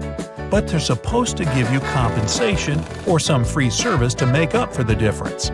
Know your right to this if the manager doesn't offer. The safe in your room can be anything but safe. If you have some valuables, ask the receptionist to put them in the main hotel safe up front. This place is usually much more secure since all the staff doesn't have access to it. Although hotel chairs and sofas look clean, wait till you see one under a microscope. Don't sit on them without first laying down a towel or blanket. You don't know if the guest before you had their feet up on the furniture. And their feet would certainly be filthy since the room's carpets are rarely shampooed, maybe once a year or even less.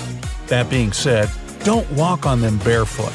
If you use slippers or keep your shoes on, make sure to put shower caps on the bottoms when you pack them into your suitcase before leaving. Same story with that bed. Before you lie down on it, know that the cleaning staff might launder the linens between guests, but not that big, beautiful, germy bedspread. Don't touch the drinking glasses either. Even if they get a wipe down, it was probably with the same cloth used to clean other surfaces. Why?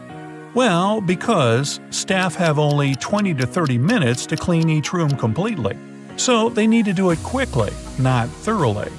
Things that often get overlooked: light switches, door and drawer handles, remotes. Ironically enough, it's the things that get touched most often.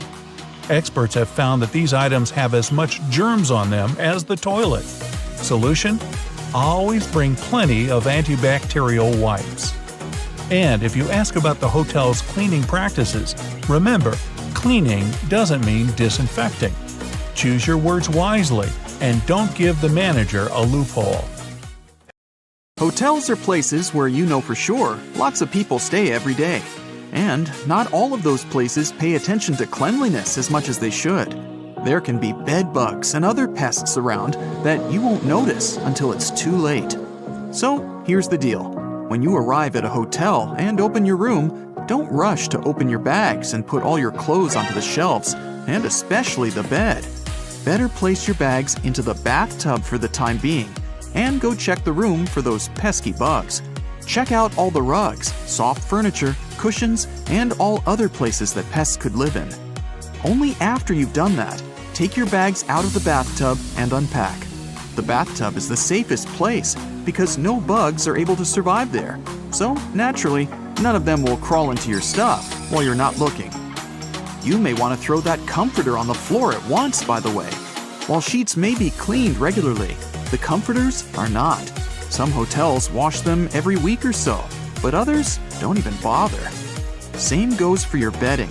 Most high-end hotels will change the sheets daily, but a lot of budget ones don't change the pillows or bedding after a guest checks out. Definitely a good idea to request fresh pillowcases when you arrive. It's also best not to drink out of that glass in the bathroom, as many glasses aren't cleaned properly. Some workers even use disinfectant or furniture polish to get the glasses looking spotless. Ever wondered why they never use fitted sheets in hotels?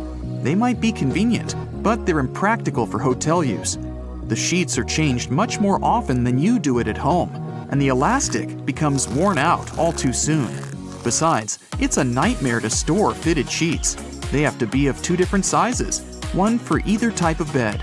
It's just easier to take 2 universal flat sheets per double bed and get on with it. Speaking of sheets, you must have noticed that bed linen and towels in hotels are almost always white.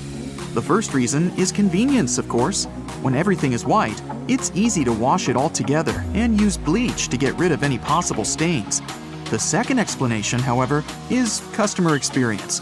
According to public polls, people perceive a white color as luxurious and fresh, which makes their stay more pleasant. If you see an unusually attractive price for a room on a website, be careful. It might not include a mandatory resort fee. If you have an option to pay for a room in advance, you'll see the final cost at the checkout. It'll normally list the initial price you saw before booking and all the extra charges, resort fee included. If you decide to pay at the hotel, though, you might be up for a surprise when you check out. So always make sure to read the fine print. You may have seen a rather weird thing in many hotels, a phone in the bathroom, especially just next to the toilet. You'd probably be surprised to know that it's an actual requirement for hotels to receive a 4-diamond rating from AAA. But this also makes pretty good sense. For example, if you slip and fall on the wet floor of the bathroom, a phone can be handy to call for help. Returning to bathrooms, hotels typically don't provide plungers in rooms.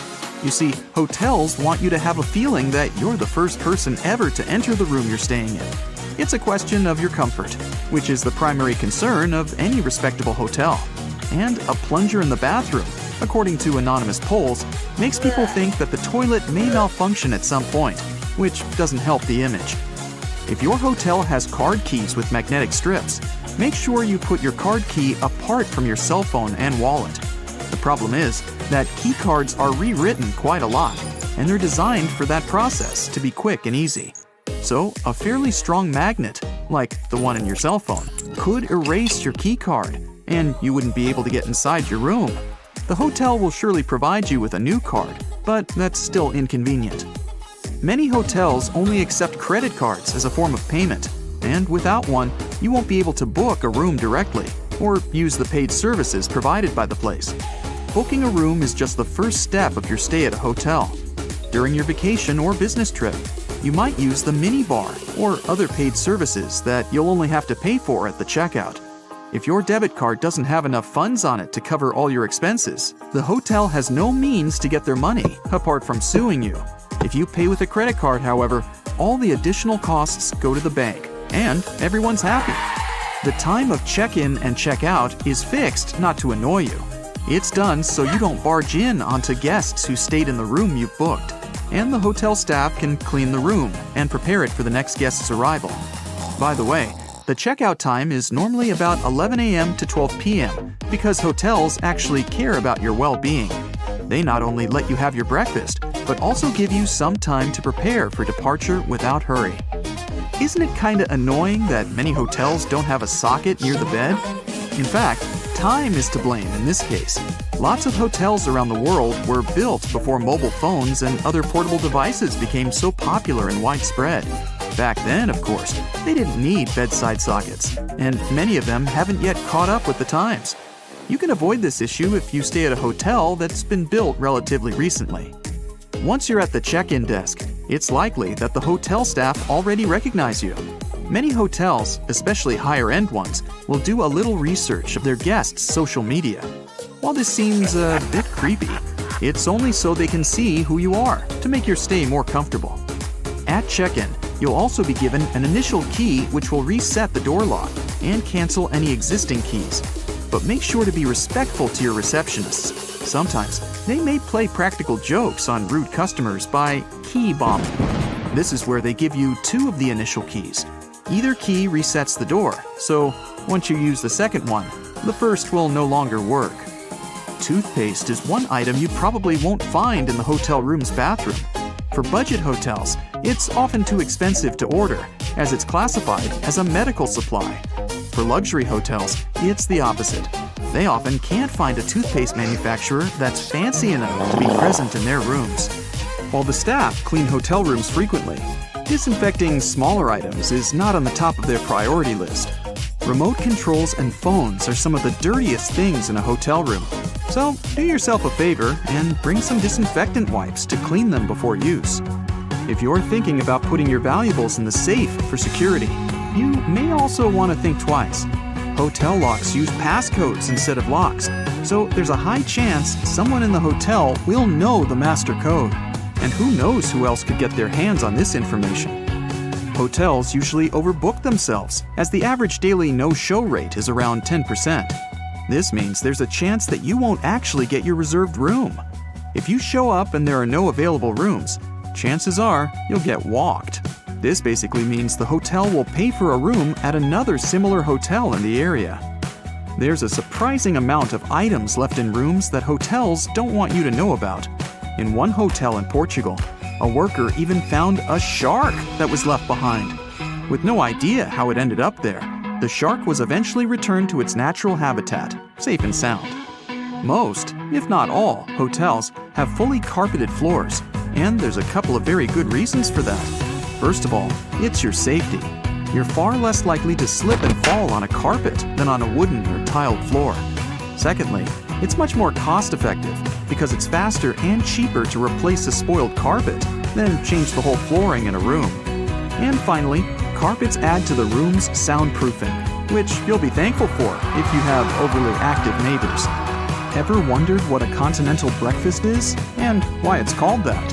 In fact, the name comes from the UK, which is a group of islands, and it means a breakfast that's served in continental Europe. It may include pastries, sliced bread with different toppings, meat, cheese, fruit juice, and hot beverages. Airports are some of the most visited and, at the same time, mysterious places out there. So, let's see what's going on behind the scenes and what secrets airports hide. At some airports, there are special people called profilers. Such people bring to life a special program called SPOT, Screening Passengers by Observation Technique. They analyze your mimics, gestures, and behavior in order to detect suspicious people. Their job is to notice nonverbal signs of anxiety, people licking their lips, itching, or looking around a lot. If a profiler notices a person acting in an unusual way, they can invite them for an inspection. There, they talk to this person, trying to find out more about them and confirm, or not, their suspicions. Airport agents might also be watching you all the way from the security check to your gate. Some airports have facial recognition scanners that can easily track you. They're equipped with special software that compares passengers' faces with their IDs. Keep in mind that if you don't charge your laptop before the flight, it may be confiscated. It's not uncommon for an airport security officer to ask you to power your device up. If you fail to do it, your gadget can be taken away for an additional check. For safety reasons, it's crucial to make sure that it hasn't been tampered with or modified in a way that can cause harm during the flight. Packing an electric brush in your check-in luggage may land you in trouble. Brushes produced by some brands have lithium batteries inside, and those can potentially lead to serious problems in the air. That's why leaving your electric brush in your checked suitcase isn't an option. But you're allowed to store them in your carry-on bag. At the same time, if your device runs on AA batteries, you can put it wherever you want. Anyone who's ever traveled by plane knows about the no liquids rule, but not everybody knows that this rule also applies to peanut butter, toothpaste, creams, lotions, liquid makeup, lava lamps, snow globes, some kinds of medications, deodorant, and even gel shoe inserts. Now, let's go outside for a while and look at those landing spots. Airports charge airline companies huge fees for landing on their runways on certain days and at particular times. But the most interesting thing is that the landing spots can be bought and sold.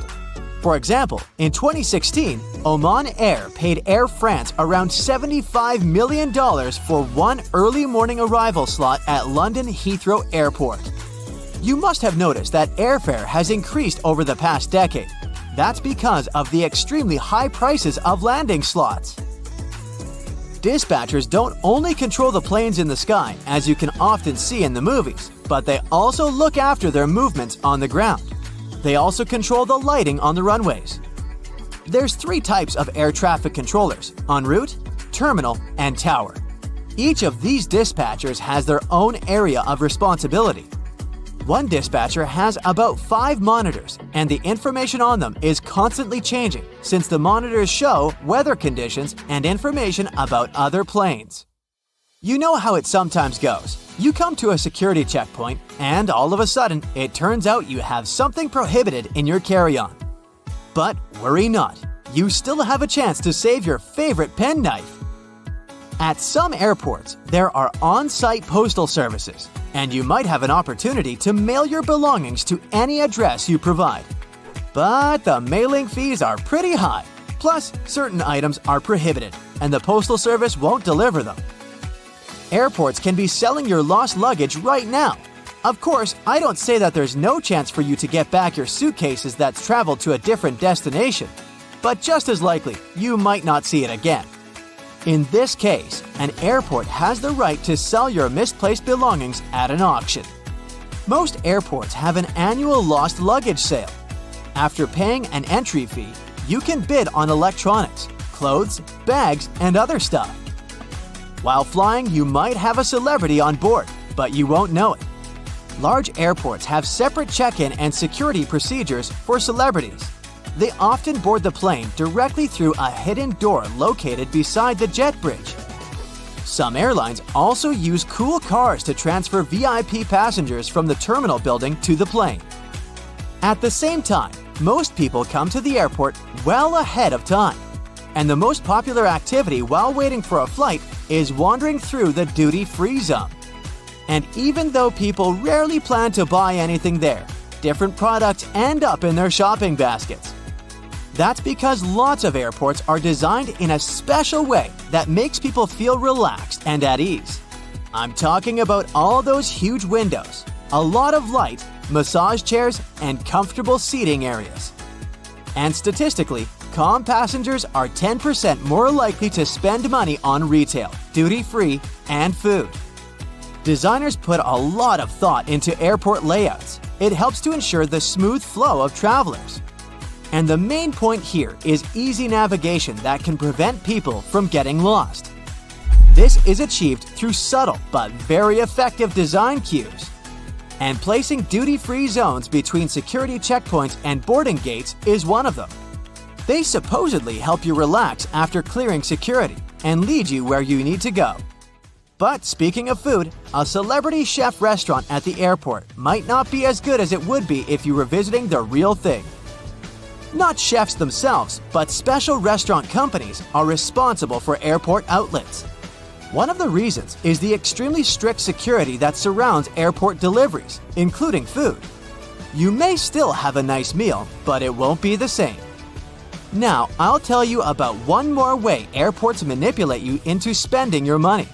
They make you walk through the shiny duty-free stores straight after the security check. But the most curious thing is that the walkway through such stores usually veers to the left. That's done because most people are right-handed, which means they use their right arm to pull their luggage and are more likely to look to the right while passing through the stores. And the duty-free zone veering to the left leaves more space on the right, where passengers are more likely to look. Oh, and have you ever noticed how many mirrors there are at airports?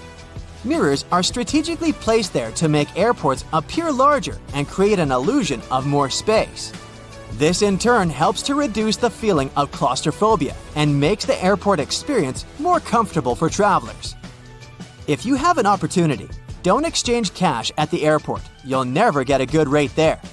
Those who didn't buy local currency in advance can instead order it online and collect it at the airport. Some services only need a few hours' notice for such an order, or it might even be better to use an ATM to withdraw some cash at your final destination. Now, have you ever paid attention to airport codes? The most often used are 3-letter codes. Why this number? Back in the 1930s in the USA, pilots used the National Weather Service's 2-letter city codes to refer to airports. But soon, the number of airports in the country outgrew the number of such codes. That's why airlines expanded this system by adding the 3rd letter. It was usually X. That's how LA, Los Angeles, turned into LAX. But even though there shouldn't be 2 airports with the same code, some of these codes sound so similar you could easily mistake one for the other. For example, look at this airport with the code CGP in Bangladesh. And here we have CPG. It's the code of an airport in Argentina. It's dangerously easy to fly to the wrong place, so pay attention. Seat pockets on planes are mostly filled with in-flight magazines, a plane safety guide, and information about the airline. But they're also home to all sorts of trash, grime, and bacteria that just don't belong there. A passenger coughs into a tissue or wipes their runny nose with a handful of them. But instead of immediately getting rid of them, it gets placed into the seat back pocket. Now another passenger comes along on the very next flight, sitting in that same exact seat. With limited space around them, putting some of their belongings into the pockets leads to potentially millions of germs spreading significantly to them. It's no wonder that these seats' back pockets can get so nasty. Everybody puts their trash inside of them. Passengers often leave uneaten candy bars, diapers, apple cores, and nuts. This leaves crumbs and other matters everywhere. All of this trash is taken out before the next flight, but they're rarely ever deeply cleaned. It's all dependent on the airline itself as to how often they'll really clean the plane and wipe everything down properly. The plastic tray tables where we eat and place our things are one of, if not, the dirtiest parts of any airplane. These seatback tray tables that we use can have over 2,000 CFUs, colony-forming units of bacteria, per square inch living on their surface. The ridged texture keeps cups of soda from sliding off the table, also creating tiny mountain ranges where the microbes attach themselves. Sugary sodas and juices that spill onto tray tables throughout flights give bacteria the perfect environment to stay and feed. Bacteria love living on this plastic almost as much as human skin. And there are lots of microbes that your tray catches and holds onto, especially when they're not thoroughly cleaned. Much like air vents that are always fiddled with, seatbelt buckles are probably the most touched thing on any aircraft. The average buckle can contain nearly 1,000 colony-forming units of bacteria per square inch on it at all times. Passengers touch seatbelt buckles to go to the bathroom. Even after washing their hands, people will walk down the aisle touching all the headrests for balance to get to their seat. After settling in and buckling up, most will then touch their face, eyes, phone, and even food for the rest of the trip. Airports can be big virus spreaders, but they're cleaned constantly. The same cannot be said for the subway, buses, or even taxis. Subway door handles, luggage carts, chairs, seats, and poles are very rarely cleaned and are a breeding ground for all sorts of nasties. New York City's subway system is one of the dirtiest in the world, with a mind-boggling 2 million bacteria colonies per square inch on nearly every surface. Many of these have still yet to be identified. They're that rare. It goes with you everywhere, sometimes even into the bathroom. As a result, cell phones could be up to 10 times dirtier than any toilet seat. E. coli, the bacteria that can give stomach cramps and fevers, can live for hours on warm surfaces like phones. The best solution? Wash your hands thoroughly before touching phones, and make sure that phone gets a good wipe down with a disinfectant. Most people have a smartphone by them day and night, meaning that all the bacteria picked up during the day is transferred to them. Everyone touches the remote control at some point, but it isn't even thought of when cleaning the house. It falls to the floor or gets into the side of the sofa, a warm, dark home for mold and bacteria, where there are lots of crumbs and grime. A good clean with an antibacterial wipe every so often will help keep it shiny and germ-free. Blowing out candles on a birthday cake can expel a mist of saliva that always lands on the birthday cake frosting. This can lead to some very unhappy birthday parties if someone is sick. Sometimes it's better to skip the candles altogether, or accept the risk that every day is someone's birthday celebration, and a little bit of spit won't always hurt you. A single ATM gets touched by hundreds of people in a day. The chances that at least one of those people touching the buttons is sick and freely spreading the flu or cold is naturally quite high then. The flu, for example, can live up to 2 days on objects. It can even be days after someone has recovered from that virus that it'd still be active and spreadable. ATMs are cleaned, but not all the time. It would be impossible to service every single one in a major city daily. A single dollar bill can be home to thousands of different kinds of bacteria, including the usual suspects like E. coli, staph, and a bacterium that causes acne breakouts. Paper money can reportedly carry more germs than a household toilet, and bills are a hospitable environment for gross microbes. The smaller in value of the bill, the dirtier it will be because it's in circulation more. Money can't be cleaned like a lot of things, but taking it to a bank for new, hopefully cleaner bills is possible. Use hand sanitizer and wash your hands after handling money too, just in case. Grocery store shopping carts can have more bacteria on them than what's ever been found in public restrooms. That includes toilet seats and the flushing handles. Cleansing wipe dispensers have been appearing at many major grocery chains, and some stores even go the extra mile to clean them after the day's through. But these simply aren't enough to keep up with the petri dish that the handles are. With over 100,000 bacteria per square inch, it's nearly impossible to keep them clean. Toothbrush holders hold on to moisture and are rarely cleaned, making them one of the dirtiest things in our homes. It can be filled with salmonella, E. coli, and lots of mold over time when it's not getting cleaned regularly. Wash your toothbrush holder in hot, soapy water every week to minimize the chances of getting sick. Toothbrushes should be changed every 3 to 4 months for a very good reason. It takes a while for the toothbrush to dry. This creates the perfect home for mold and fungus to spread and grow. There can be more than 600 different kinds of bacteria living inside of your mouth. A kiss alone can transfer about 80 million bacteria from one mouth to another. A good brushing routine will have around 1,000 to 100,000 bacteria living on each tooth's surface.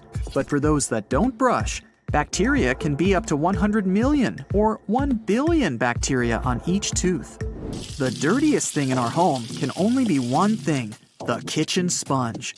It's wet, absorbent, and food and dirt are rubbed into it all the time. Then we wipe down our kitchen tops just to spread all that grubbiness around some more. Sponges are very hard to keep clean.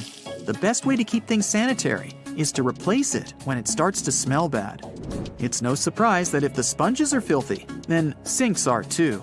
Rinsed fruit, vegetables, prepared raw meat, and dishes needing cleaning all make their way to the kitchen sink. This creates an extremely high breeding ground for E. coli, salmonella, and many other gross things.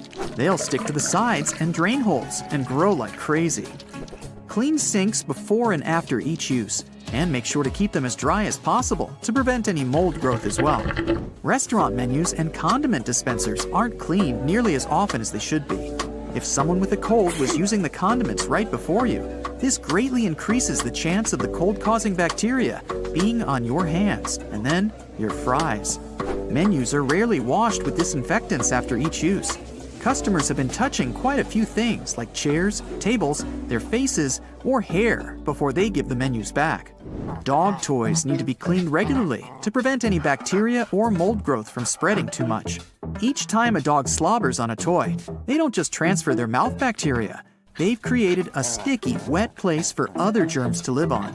There's no way of telling just what their favorite plaything has picked up around the house or yard.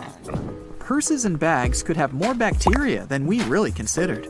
They're regularly placed on dirty floors, bathroom floors, countertops, and out on the street. This exposes them to all sorts of germs, like salmonella, E. coli, mold, and fungus, all the time. Alcohol wipes are very good to carry around in your purse or bag to give them a good wipe down when needed. Drinking fountains are a cesspool of bacteria and germs. Over 2 million bacteria per square inch can be found on the fountain's faucets alone. As they get wet and touched by hundreds of hands, the bacteria and mold begin to grow. If someone has coughed or sneezed near it recently, those particles will cling onto the water. This creates a higher chance of the next person drinking from it catching something. That's it for today. So hey, if you pacified your curiosity, then give the video a like and share it with your friends. Or if you want